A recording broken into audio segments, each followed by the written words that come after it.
খেয়াল করতে হবে, এই ডাক্তার ইউনূস কিন্তু ইহুদিদের খ্রিস্টানদের 5টা গোলাম। সে সুদ দিয়ে বেড়াইতো। হিন্দু খ্রিস্টানদের 5টা গোলামিয়াত রয়ে গেছে, তো বাইরে তার দেশ দরদি প্রেম দেখাচ্ছে। প্রিয় বন্ধুগণ আমার, আজকে দেখেন ডক্টর ইউনূস, শেখ হাসিনাই তাকে এই দেশ থেকে বিতাড়িত করেছিল, শেখ হাসিনা তাকে এই দেশ থেকে খেদে দিয়েছিল। ডক্টর ইউনূস এখন দেখেন আমাদের উপদেষ্টা প্রধানমন্ত্রী হয়েছে। প্রিয় বন্ধুগণ আমার, এই ডক্টর ইউনূস দেখলাম যখন বাংলাদেশের দায়িত্ব পেল, দায়িত্ব পাওয়ার পরে দেখেন সে হিন্দু খ্রিস্টানদের সাথে প্রথম মোলাকাত করলো। প্রিয় বন্ধুগণ আমার, বাংলাদেশের মানচিত্রকে সে অপমান করেছে। প্রিয় বন্ধুগণ খেয়াল করতে হবে, এই ডাক্তার ইউনূস কিন্তু ইহুদিদের খ্রিস্টানদের 5টা গোলাম, ইহুদিদের 5টা গোলাম। এই গোলামকে আজকে আমরা প্রধানমন্ত্রী হিসেবে রেখেছি, এই গোলামকে আমরা উপদেষ্টা হিসেবে রেখেছি। প্রিয় বন্ধুগণ আমার, বাংলাদেশ আজ কোথায় চলে গেছে? ডক্টর ইউনূস এক সময়ে খুব জনপ্রিয়তা ছিল।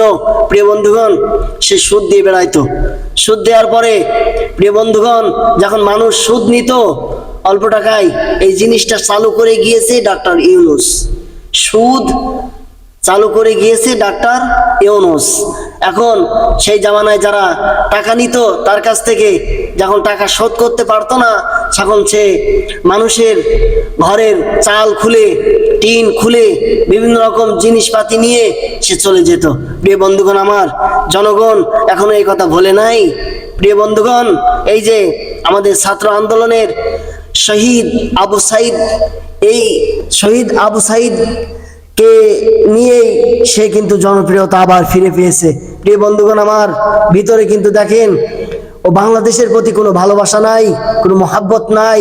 প্রিয় বন্ধুগণ, এই মানুষ থেকে আমাদেরকে ধরে থাকতে হবে।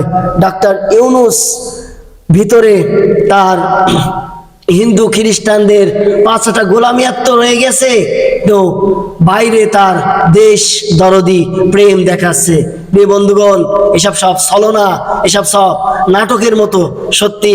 প্রিয় বন্ধুগণ আমার, এই মানুষ থেকে আমাদেরকে দূরে থাকতে হবে।